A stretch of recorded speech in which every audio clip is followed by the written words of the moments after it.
जय गुरु जी। अनंतम अनंतम शुक्राना गुरु जी, अमृत वेला सत्संग बख्शने के लिए। सारी संतों पर मेहर करो, कृपा करो, शुक्राना। मुश्किल में डाल देते हैं अंकल।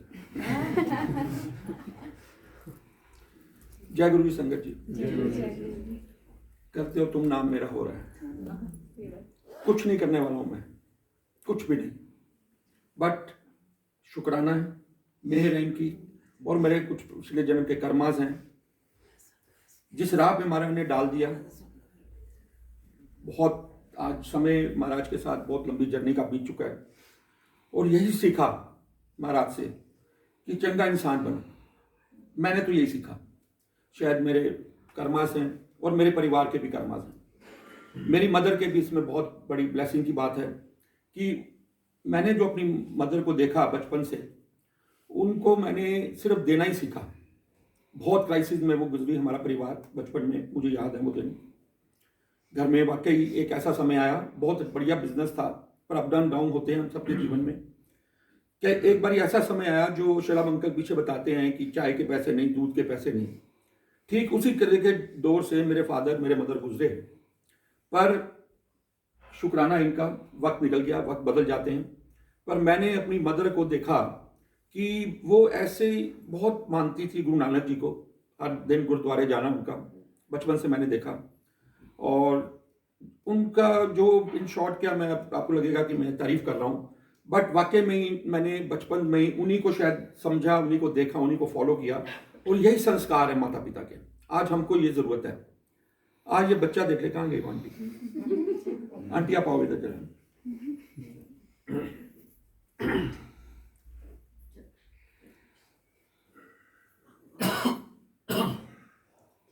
क्या नाम है आपका? कायना। कायना। संगत जी, ये देखिए एक छोटी सी बच्ची, और इनके माता पिता इधर बैठे हैं, उनका सत्संग सुना कि ये कैसे महाराज ने इनको ये बख्श दी। और पिछली अभी 2 दिन पहले इन्होंने देखा गुरु महाराज बैठे हैं यहाँ लाल चोले में, गोल्डन चोले में। और वाकई में जो इस बच्ची ने, जो इस संगत ने आज जो जयकारा बोला है, बड़े बड़े नहीं बोल सकते, वाकई में अंकल ने ठीक कहा है और दिल से बोला है। और यही मिसाल है आज अमृत वेला में, ये शायद वीडियो वायरल होगी। ये आज मिसाल है कि देखिए कि इस समय में जो बड़े बड़े अपने आप को कहने वाले हैं, अपनी नींद में सो रहे हैं, और ये बच्ची को कैसे महाराज प्रेरणा दे रहे हैं, अमृत वेला में हाजिरी भर रही है। और कुछ ही दिनों में आंटी को, इस छोटी संगत को कैसे कनेक्शन जुड़ रहा है। और ये अब के जन्म के कर्मानी हैं, ये पिछले जन्मों के कर्मा इसके कैरी फॉरवर्ड हो रहे हैं। ये आज छोटे छोटे बच्चे हम देखते हैं, अविराज की बात देख लें, और भी बहुत बच्चे हम देखते हैं। तो ये एक मिसाल है, हमारे लिए लेसन है कि अब इनको देखें, चाहे वो कोई वीडियो देख रहा है या कोई अपने घर में, आज यहाँ पे हम संगत बैठे हैं, हमें सैल्यूट है ऐसे बच्चों को, और धन्य है ये बच्चे, कृपा इनकी हो रही है। पर ये बहुत जरूरत है आज हर माता पिता को ये संस्कार देने की। अब इस बच्ची का तो जीवन देख लीजिए आगे, ये तो समझ लीजिए कि हम 60 साल के, 50 साल की अवस्था में नहीं समझ पाए, जो इस उम्र में इस बच्ची ने समझ लिया। तो ये बहुत बड़ी बख्श है और बहुत बड़ा शुक्राना है। तो बहुत बहुत शुक्राना, बहुत गुड बेटे, बहुत ब्लेस्ड रहो। ये बैठे। सत्संग, हम रोज सत्संग की बढ़ियाई बात करते हैं, और हर सत्संग से मैसेज मिलता है, हर संगत से मैसेज मिलता है। इन्हीं के जो अंकल हैं, छोटी आंटी के फादर, 3 दिन पहले सत्संग सुना रहे थे कि ज्योतिष ने कह दिया, जन्मपत्री ने कह दिया कि इनके यहाँ औलाद का सुख नहीं है। इन्हीं के डैडी थे ना जो शेयर कर रहे थे। तो हमने सुना, बहुत बारी ये चीज़ें हमने सुनी है कि जन्मपत्री ये कहती है, ये लिखा गया है कि आपको औलाद का सुख नहीं है, आपको दरिद्रा ही रहेगी सारी उम्र, आप बीमार ही रहोगे सारी उम्र। बहुत बारी हमारे ग्रह जो है ना, जो वाकई में ये भी कोई साइंस होगी, ये हम नहीं कहते कि ये साइंस है नहीं, बट वो चीज़ अब आगे इसका सत्संग क्या बनता है। मैं भी जब आंटी से, एक आंटी के माध्यम से जुड़ा, अनीता कुमार, और अनीता कुमार बहुत ही सेलिब्रिटी परिवार से हैं, आज भी हैं। और आज से लगभग जैसे अराउंड 95 की बात होगी, उस दौरान में उनका जो वक्त गुजर रहा था, तो चारों तरफ से वो आंटी घिर चुकी थी, कर्मास के हिसाब से अपने। स्किन कैंसर था उनको और हार्ट में होल था। अस्थमा की एक्यूट प्रॉब्लम थी। मतलब मेरे ख्याल कोई छोटा मोटा ऐसा रोग नहीं होगा जो उनको नहीं था। उसके अलावा जब अनीता आंटी की शादी हुई, she was born in London, बहुत ही संपन्न परिवार से हैं, और उनकी शादी दिल्ली में हुई और बहुत अच्छे बिजनेसमैन फैमिली में हुई। बट कर्मा सामने आ जाते हैं, हस्बैंड के साथ रिलेशनशिप प्रॉब्लम शुरू हो गई और 2 बेटियां हो गई उनको। पर वो ऐसे स्थिति में दलदल में फंस गई कि अनीता आंटी रोज अरदास करती, तब गुरु महाराज से नहीं जुड़ी थी, रोज अपने रब को याद करती थी कि मुझे इस दलदल से निकालो और मुझे डाइवोर्स चाहिए। समय बीतता चला गया, ज्योतिषों के पास जाती थी, क्योंकि हम जब ऐसी दुखों में होते हैं तो सब पंडितों के पास, ज्योतिषों के पास, ये पूजा कर लो, ये पहन लो, वो उतार दो। ऐसे ही ठीक गुरु महाराज से जुड़ने से 15 दिन पहले एक बहुत बड़े ज्योतिष के पास गई और जाती रहती थी। कोई टैरेट रीडर बताता था, कोई जो ये बताता था, हर इलाज आंटी कर रही थी। तो एक लास्ट 15 दिन ठीक गुरु महाराज से जुड़ने से पहले एक बहुत बड़े जोशी के पास गई अपनी जन्म पत्री लेके, और ज्योतिष ने कहा जी कि आपकी तो आगे लाइफ लाइन ही नहीं है, आप कुछ महीनों की मेहमान हो और आपके ग्रह इतने खराब हैं कि आपकी जो दशा है, ये है वो, जैसे हम पंडित लोगों से सुनते हैं, तो आप अपना जो दान पुण्य करना कर लो, कुछ महीनों में आपका जीवन ही नहीं लिखा, लाइफ लाइन ही नहीं आगे। अब आंटी ने सुना, अंदर से तो पता ही था उनको कि मैं जिस हालात में हूं, मैं सुसाइडल हूं, मेरा तो शायद जीवन ढूंढती, अब वो भी सोचती थी कैसे मैं सुसाइड करूं, और अब इन्होंने कह दिया कि आज लाइफ लाइन ही नहीं है, तो ये तो ठप्पा लग गया कि मैंने तो चले जाना है। उन्होंने कहा ज्योतिष बिल्कुल ठीक कह रहा है, अंदर मन में सोचा। फिर वही बात आती है ज्योतिष लोग कि इसमें पूजा हो सकती है, कोई उपाय हो सकता है, और इसमें इतना खर्चा आएगा, ये आएगा। तो आंटी ने तो पहले से प्रिपेयर थी। आंटी ने ज्योतिष जी को नमस्कार किया, उनकी फीस दे दी। उन्होंने कहा मैंने कोई पूजा नहीं करानी, लाइफ लाइन लिखी नहीं, और मैं तो तैयार ही हूँ, क्योंकि मैं जिस जीवन मेरा मरने से बदतर है। तो आंटी उठ के आ गई। उसके ठीक बाद हफ्ते के बाद लगभग उनकी एक आंटी, बहुत फ्रेंड है, बैम्बी आंटी, बहुत ही पुरानी संगत है महाराज की, जुड़ चुकी थी उनके साथ, मतलब अनीता आंटी से पहले, बहुत संपन्न परिवार से वो भी। तो उन्होंने अनीता आंटी को बोला कि अनीता, पता था उनको उनके दुख के हालात का, कि तूने सारे धक्के खा लिए, सारे पंडित, ज्योतिष, सारे मंदिर, गुरुद्वारे, मस्जिद, एक बार मेरे कहने पर इनके दर पे आ जा। और वो जानती, ब्लेस हो चुकी थी बैम्बी आंटी, और उन्होंने कहा कि अनीता ने वही जवाब कि अब मैंने कहीं नहीं जाना और ना मुझे किसी की जरूरत है। ये ज्योतिष ने भी ठप्पा लगा दिया कि मेरी लाइफ लाइन ही नहीं है, तो ये सब करने की मेरे लिए कोई जरूरत समझ में नहीं आती। पर सिर्फ उनको एक ख्याल था अपनी 2 लड़कियों का, वो रोग थी या समय की भावना का बहाना होता है कि मेरी लड़कियों का क्या होगा, मेरी बेटियों का क्या होगा। और खैर आंटी ने उनको फोर्स किया, बैम्बी आंटी ने, बहाना इनका लिखा होता है। अनीता आंटी बेदिल से, जैसे बहुत संगतों के ऐसे हुआ है, मेरे साथ भी हुआ, बेदिल से आंटी ने कहा चल मैं देखती हूँ, ले चल तू मुझे जहाँ ले जाना चाहती है, कोई मन में भावना नहीं। सारे रास्ते आंटी जब एम्पायर स्टेट जा रही थी तो कोसती जा रही थी कि मेरे को क्या ले जा रही है, मैं गुरुओं के चक्कर में पहले ही बड़ी टाइम खराब कर चुकी हूँ। पर जब अनीता आंटी वहां पहुंची एम्पायर स्टेट, अपना अपना सबका एक्सपीरियंस है, एम्पायर स्टेट जब पहुंची, महाराज बैठे थे, शुभ पानी चल रही थी, जैसे मैं आपको अपना परसों सत्संग सुना रहा था। तो महाराज तो जानी जान है, वो बुलाते इसलिए हैं कि कल्याण करना होता है, ये भी उनका बुलावे के तरीके हैं। संगत का मन नहीं भी हो, जानते ना हो, तो भी महाराज का हुक्म होता है, एक बहाना बनता है और किसी के माध्यम से संगत पहुंच जाती है।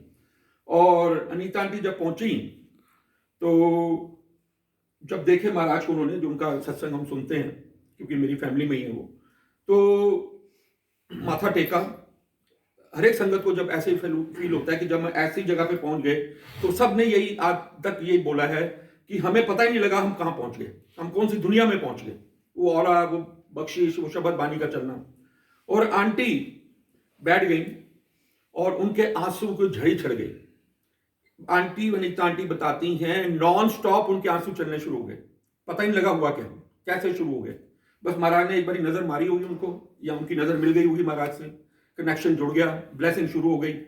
और आंटी, जैसे चाय प्रसाद आता था, आंटी चाय नहीं पीती थी, चाय प्रसाद आया चाय पी गई, पता नहीं लगा कैसे पी गई। उसके बाद अनीता आंटी का कहना है कम से कम अनगिनत कप सेवादार चाय देते रहे उनको और वो पीती चली गई। वो पता नहीं लगा उनको कि मैं कहाँ हूं, उनकी सेंसेस गुम हो गई।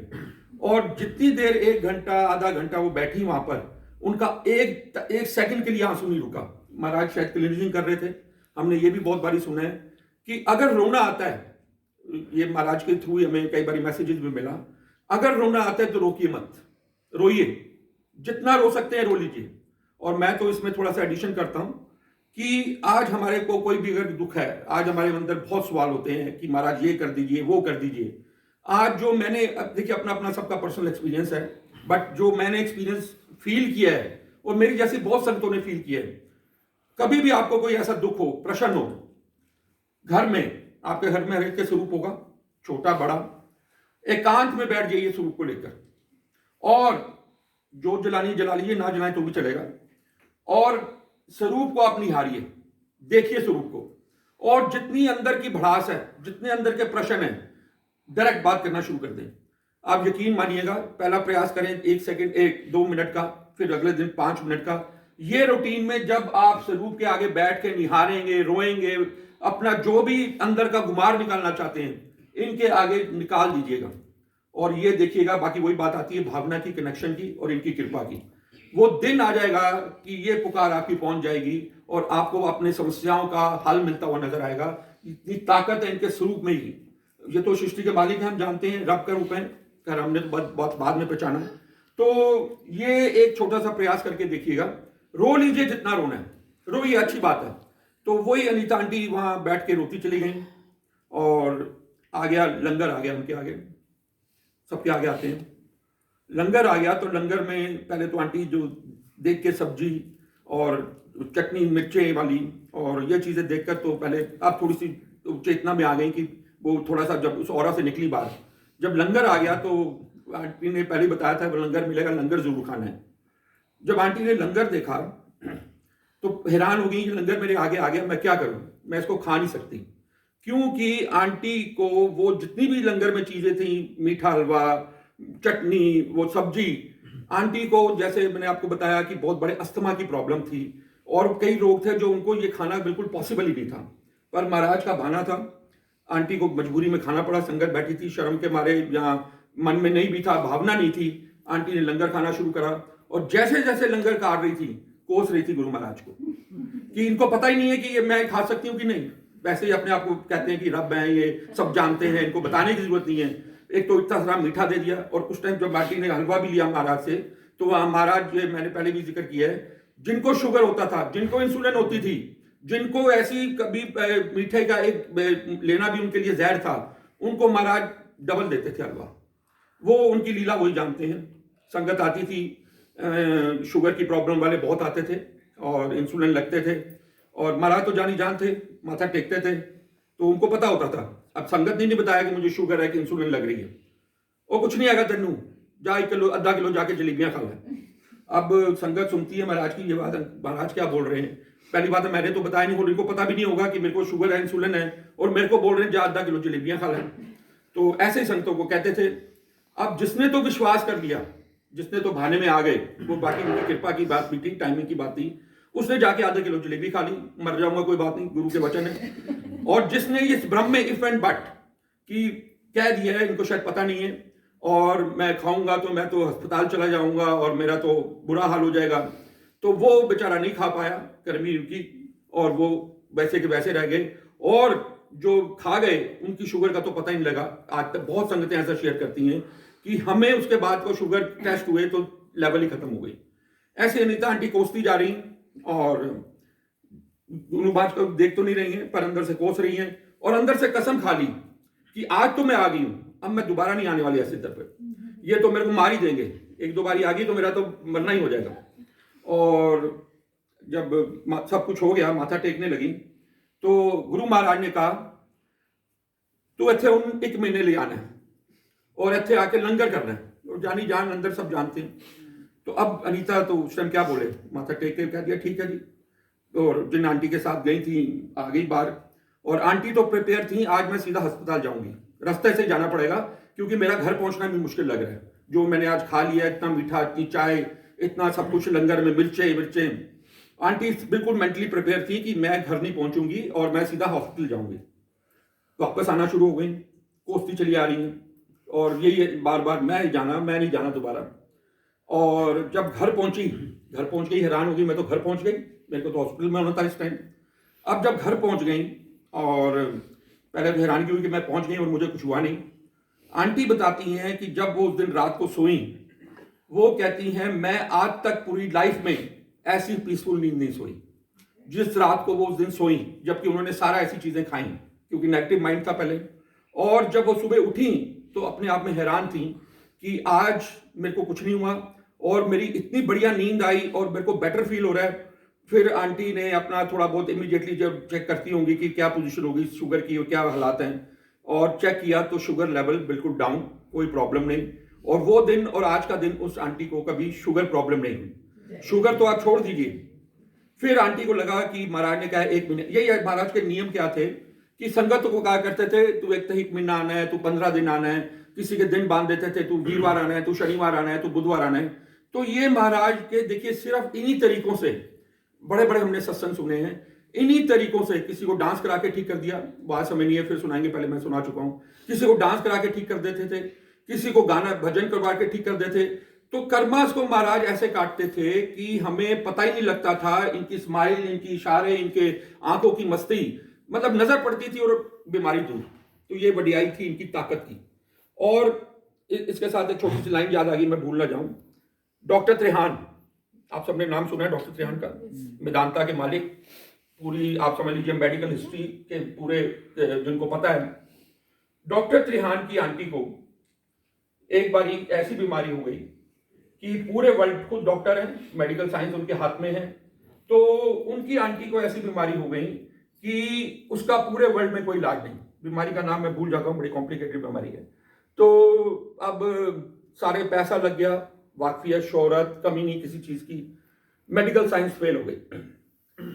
ऐसे ही भाना था, डॉक्टर त्रेहान को किसी ने कहा कि ऐसे एम्पायर स्टेट में कोई गुरुजी आए हैं, एक बारी तू बाप माथा टिका ले, शायद कोई कल्याण हो जाए और शायद बख्श हो जाए। तूने सारे रास्ते, वो भी हर एक इंसान जब होता है, कोई ज्योतिष, कोई पंडित नहीं छोड़ते, कोई मतलब डॉक्टर नहीं छोड़े गए।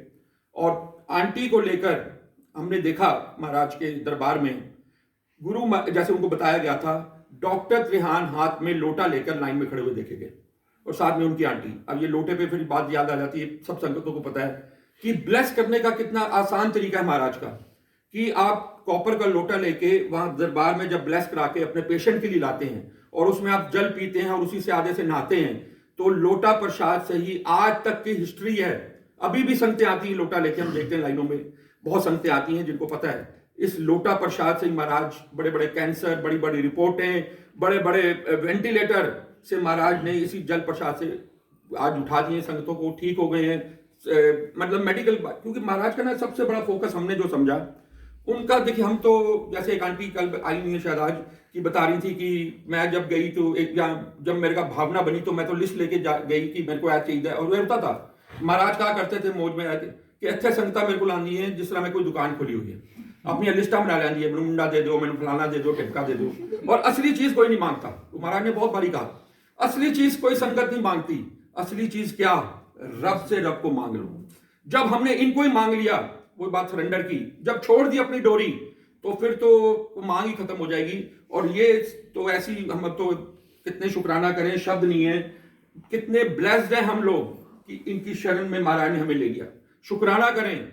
आज जितनी संगतें यहाँ बैठी हैं, जो वीडियो पे सुन रही हैं, जो भी आज गुरु महाराज से जुड़ी हैं, जीवन बदल गया है। हर संगत के मुख से ये निकलता है, चाहे छोटा बड़ा, चाहे पुराना नया, जीवन बदल देते हैं, सोच बदल देते हैं। और गेम सारी सोच का ही है। आज अंकल बैठे जो घबरा रहे हैं, अंकल समझ ले, अगर यहां भरोसे की कमी है और कुछ नहीं, सिर्फ भरोसे की कमी है। टाइम लगेगा, ये नहीं मैं आपके पैसे से अंकल आंटी के पर्टिकुलर बात नहीं कर रहा हूं। अभी तक हमारे में भरोसा नहीं है कि ये महाराज मेरे अंग संग है। जिस दिन ये भरोसा आ जाएगा, और तैयार रहिए, ये नहीं कि जरूरी हम ठीक हो जाएंगे या हम नहीं ठीक होंगे, जिस हाल में रखेंगे, बहाने में है, मारना वो मार देना, तकलीफ देनी होगी तो दे देना, अगर कोई कर्मा के हिसाब से हमने भुगतना, इससे भी अलग सत्संग है। तो ये तैयार रहिए, जो आप करोगे मुझे मंजूर है, तारो या मारो, अब मैं आपके हवाले हूं। पट कर्मा का रूप बदल, इस पर कल सत्संग शायद महाराज कराएंगे कि इसका भी बहुत बड़े अलग तरीके से महाराज से हमने आंसर समझे हैं। तो कहने का भाव ये है, और आंटी का एक लास्ट में एक सत्संग टाइम तो हो ही जाता है, कोई बात नहीं।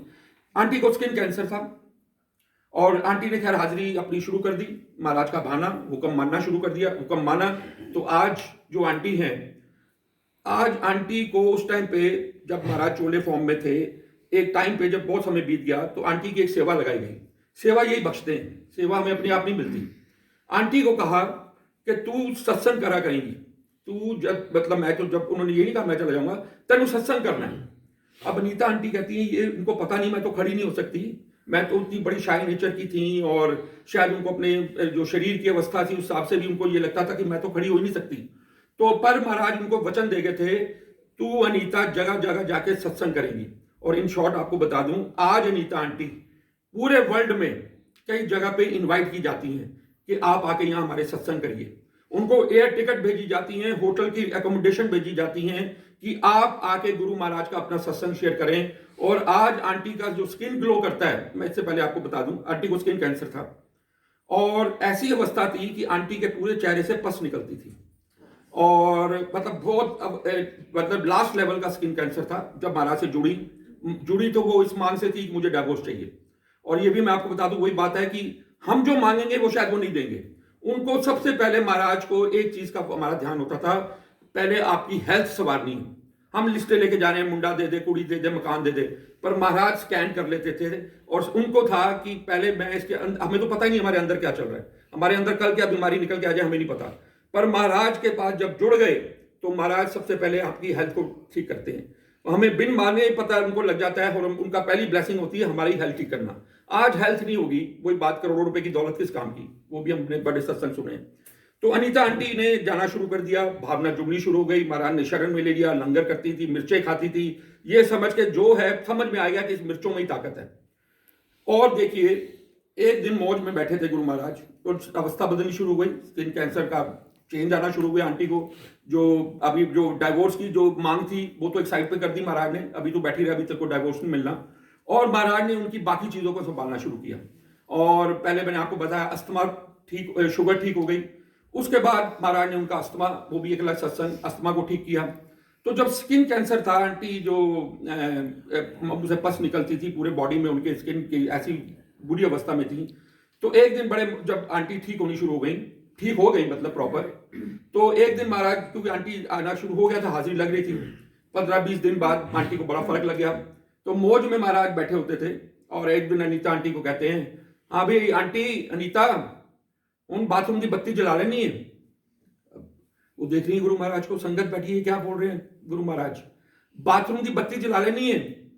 अब देखिए वो जब अनीता आंटी, जब स्किन कैंसर था, वो बाथरूम में जब जाती थी तो लाइट नहीं जलाती थी, वो अपनी शक्ल शीशे में नहीं देख पाती थी। जब घर में भी लगे होंगे नहीं देखती होंगी, पर बाथरूम में तो शीशे लगे होते हैं तो मजबूरी में देखा भी जाता होगा। अनीता आंटी ने कितने साल अपने बाथरूम की बत्ती नहीं जलाई थी। अब महाराज कैसे जान गए कि ये आंटी बाथरूम में बत्ती नहीं जलाती? कहां तक पहुंच जाते हैं महाराज, इस चीज से आप आइडिया लगाओ कि बाथरूम में सिर्फ अनीता को पता है, अनीता के बच्चों को नहीं पता, अनीता के अंकल को नहीं पता कि मैं बाथरूम में लाइट नहीं जलाती। और भरी सभा में, बड़े दरबार में गुरु महाराज पूछते हैं, हुन आंटी बत्ती जला लेनी है बाथरूम दी। तो इससे ज्यादा क्या मैसेज हम समझ सकते हैं? कहां नहीं है हमारे साथ ये। तो इतनी ये सत्संग, ये संगतों की जो ब्लेसिंग्स है, जो शेयरिंग है, यही तरीका महाराज ने बनाया था कि जब हम संगत की ब्लेसिंग्स, महाराज ने कहते थे खड़ा हो ऐ सुना 10 गुरु नु तेनू की दिता, खुद बोलते थे कि 10 तेनू गुरु ने की दिता। जो संगतों को ये आज क्या हम सुन रहे हैं, आज आप लोग जो आ रहे हैं इतने दिनों से यहाँ अमृतविला में, यहाँ अपने ऐसे जब संगत में किसी भी आप संगत का वो सुनते हैं, आप कितना देख रहे हैं कि इसके साथ ये हो गया तो मेरे साथ क्यों नहीं हो सकता। अगर ये यहाँ से उस अवस्था में चला गया, ऐसी चीजें हम देख रहे हैं, तो ये हमारे अंदर का डर निकलता है। और वाकई में ही मेरे अपनी मिसाल है, डर नाम की चीज खत्म हो चुकी है, कई साल हो गए मेरे को, तो अब डर लगता ही नहीं। कोई परेशानी आती है, दुख आता है, घर में भी सुख दुख चलते हैं, परिवार में हैं, ये नहीं है कि वही बात है कि गुरु से जुड़ गए हैं तो लॉटरी निकल गई है, कर्मा तो आएंगे, पर छोटा कर देते हैं, टाइम कम कर देते हैं और झेलने की ताकत दे देते हैं। और यही चाहिए, सोच बदल देते हैं, नेगेटिव से पॉजिटिव बना देते हैं। तो बहुत कुछ वही बात आती है, मेरा तो मन रुकता ही नहीं कि मैं चुप हो जाऊं, और पर मजबूरी होती है समय की, और बस महाराज जितना बुलवा देते हैं। और वाकई में इस दरबार पे खड़े होकर बोलना, कोई अपनी मर्जी से कुछ नहीं बोल सकता, एक शब्द नहीं बोल सकता। जो ये आज मेरा कुछ और मन था, क्योंकि मैं भी थोड़ी ना तैयारी करके आना पड़ता है कि आज मेरे से महाराज क्या बुलवाओगे, क्या बोलूं मैं, जाके खड़ा तो कर दोगे, बोलूं क्या। आज टोटली कुछ और बोलना था, वो शायद कल महाराज बुलवाएंगे या परसों कब बुलाएंगे नहीं बुलाएंगे।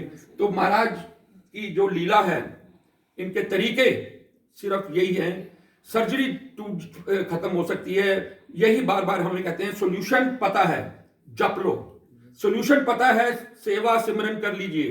पर अभी भी हम बिल्कुल बदले नहीं, कोविड ने भी बदलने की कोशिश की, पर मैं जो देख रहा हूं समाज में, अभी भी हम कुछ परसेंट हैं जो बदल पाए हैं, वरना फिर वही दुनियावी उसमें चक्रों में आ गए हैं, फिर वही भूल गए सत्संग, फिर वही भूल गए सिमरन, सब वैसे जैसे पहले थे वैसे वैसे खड़े हैं। इलाज पता है, जप लो, समय निकाल लो, और अमृत वेला तो बाकी बार बार के शब्द हैं। वही बात, अगर किसी की आपने मदद करनी है ना, आपके समाज में, आपके आसपास आपके रिश्तेदार, आपके दोस्त, आपके पड़ोसी, आपके कोलीग होंगे, अगर किसी की आपने मदद करनी है, आप फाइनेंशियल मदद कर दोगे, कितने दिन वो खा लेगा उससे। अगर किसी की वाकई में आपने उसको दुख से निकालना है, अमृत वेला से जोड़ दो। सिर्फ एक कहो कि एक बार, चाहे आप घर में कर लो, अमृत वेला संभाल के देख लीजिए। आप एक बारी नहीं होगा, दो बारी नहीं होगा, पर एक दिन आएगा, आप कहोगे कि मैं तो, कोई शब्द नहीं होंगे कि अमृत वेला की क्या ताकत है। और सत्संग में आके करना, सुनना, बिठाना, ये तो इनकी कृपा है। वाकई में ही जो शायद हम घर में करते हैं, जो 1 साल बाद महाराज ने बख्शना होगा, वो संगत में बैठकर वो कुछ महीनों में हो जाता है काम। तो हम किसी की मदद करनी है और करिए, ये सेवा है महाराज की, ये हुक्म है निरंकार का, संगत जोड़िए। महाराज भी अपने टाइम पे क्या करते थे, जब खुद महाराज अपने मुख से बोलते थे, हाजिरी लगाते रहा करो, आंदे रहा करो, संगतों को ऑर्डर देते थे, तुम आना है, तू बड़े मंदिर आना है, तू 7 जुलाई को मंदिर आना है। तो बड़े मंदिर जब बन रहा था, तो जब महाराज ने ये खुद ये कहा हुआ है, और हर निरंकार, हर गुरु कहता है संगत जोड़िए। आज रिंकू भाई साहब क्या काम कर रहे हैं, संगत जोड़ना। आज ये परिवार क्या काम कर रहा है, संगत जोड़ना। जिस भी ये सेवा जिसको बख्श देंगे महाराज, अपना तो आपका कल्याण हुआ ही होगा, उसका भी कल्याण होगा, तो ये करना बहुत जरूरी है। तो बहुत बहुत शुक्राना महाराज, जय जय गुरु जी।